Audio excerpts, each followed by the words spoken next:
In today's video, I'm taking a look at a PC that I believe is a better option than a Dell Optiplex. So Optiplexes are very popular because you can easily turn them into budget gaming PCs. But inside this box is the HP Z2 G4 workstation, specifically the full tower model. So about a year ago, I made a video on the small form factor version of this machine, and I'll try to leave a link to that in the description below. Now, don't get me wrong, I love Dell Optiplexes. In fact, my main PC right now for the past few years has been an Optiplex 9020. I even did a recent video on it, so go check that out if you haven't seen it. It's an old machine, but it still holds up pretty well. That being said, one downside about the Optiplex, at least the Optiplex 9020, is that it doesn't officially support Windows 11.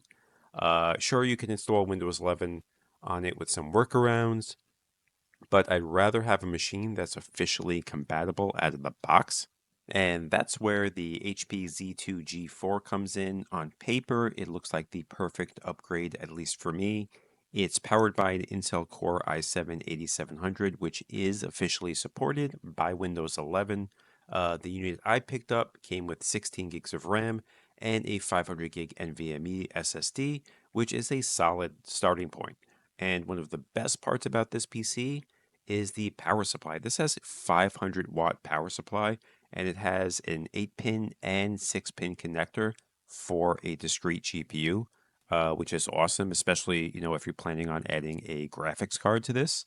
And another thing I really like is there is tons of room for storage. I think I could add, maybe up to 4 2.5 or 3.5 inch hard drives. Plus, there's even space for an additional NVMe drive. So overall, the HP Z2 G4 looks like a solid alternative to the Optiplex, especially if you're looking for Windows 11 compatibility and upgrade flexibility.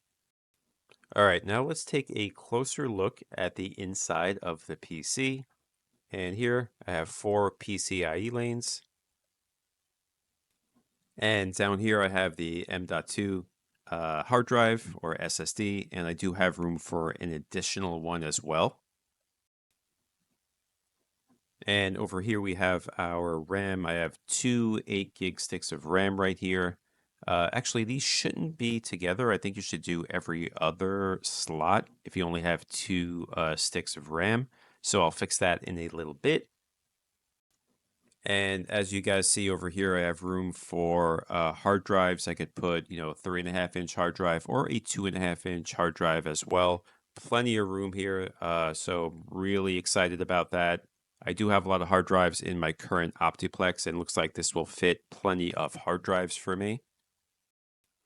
All right, and up over here, we have our power supply. So this one has a 500-watt power supply. Now, my current Optiplex 9020 has, I believe, 290-watt power supply.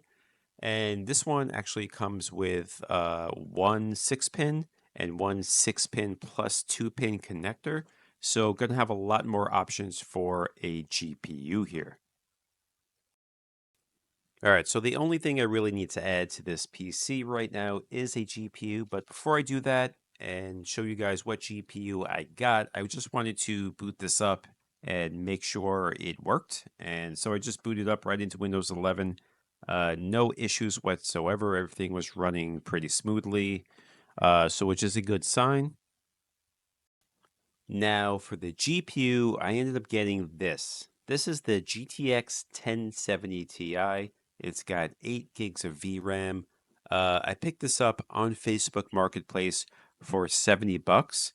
Looks like it should fit no problem in this PC. However, this GPU, it looks like, requires two 8-pin connectors, and my power supply has an 8-pin and a 6-pin connector.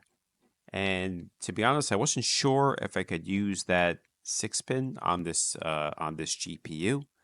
So what I did is I went out and purchased from Amazon a 6-pin to 8-pin adapter.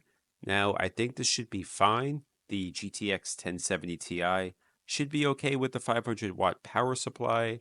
But I am curious what you guys think what GPU would you recommend for me to put in this PC? Let me know in the comments below. All right, so I got the GPU all hooked up, ready to go. So all in with the GPU. So I didn't think I mentioned this earlier. I paid a little over 200 bucks for the HP Z2 G4 and 70 bucks for the GTX 1070 Ti. I got the PC from eBay, and like I said, I got the GPU from Facebook Marketplace. So all in, just a little under 300 bucks for this setup. All right, guys, now what I'm going to do is power on the PC with the GPU installed. Hopefully shouldn't have any issues.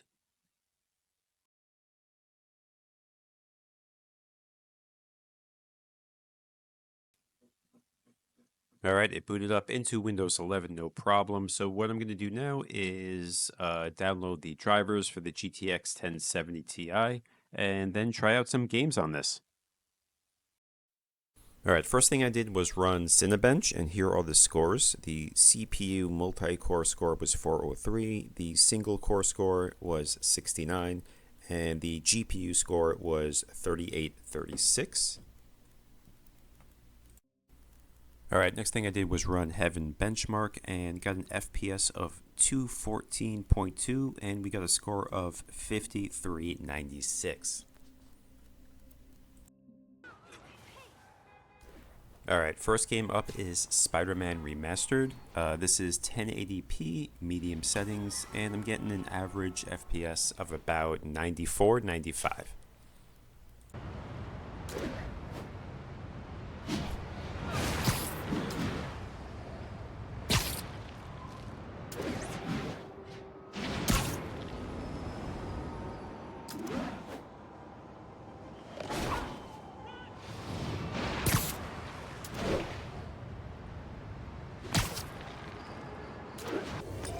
And here's Fortnite 1080p on performance mode.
And as you can see, I got an average FPS of 96.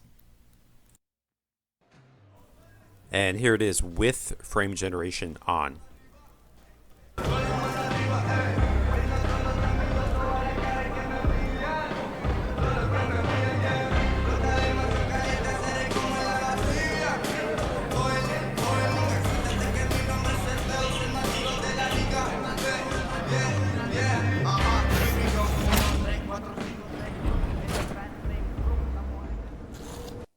And as you can see, I got a score of 149 here. And here we have the benchmark test for Forza Horizon 5. This is on ultra settings.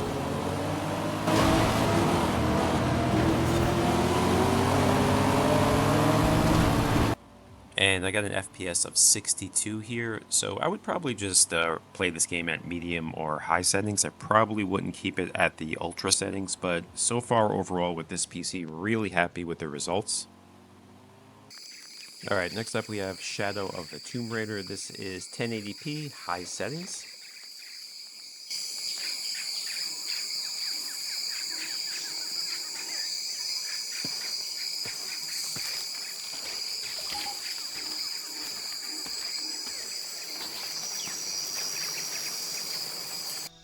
And here we have an average FPS of 97, not too bad at all. All right, the next game I tried was Riders Republic. I know a lot of people, or I think a lot of people don't really play this game too much, but it does have a built-in benchmark test, so I did run it and I got on ultra settings an average FPS of 73. And the final game I tried was Black Myth Wukong. This is actually just the benchmark tool that you can download from Steam. Even if you don't own the game, you could just run this benchmark tool if you want to see if your PC will play it well.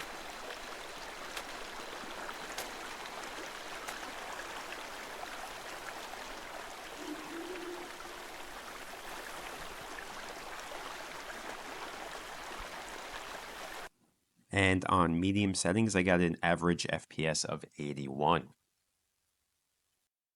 All right, so after that testing, I can confidently say that this PC will definitely be replacing my Dell Optiplex 9020. Pretty happy with the results I got here. I was a little concerned because I had to get that adapter for the GPU, but I haven't had any issues so far. If you do have any suggestions for a better GPU without having to change out the power supply, let me know in the comments below. Very curious about what you guys think. But that's going to do it for this video. Please hit that like and subscribe button. I would appreciate it. Thanks for watching.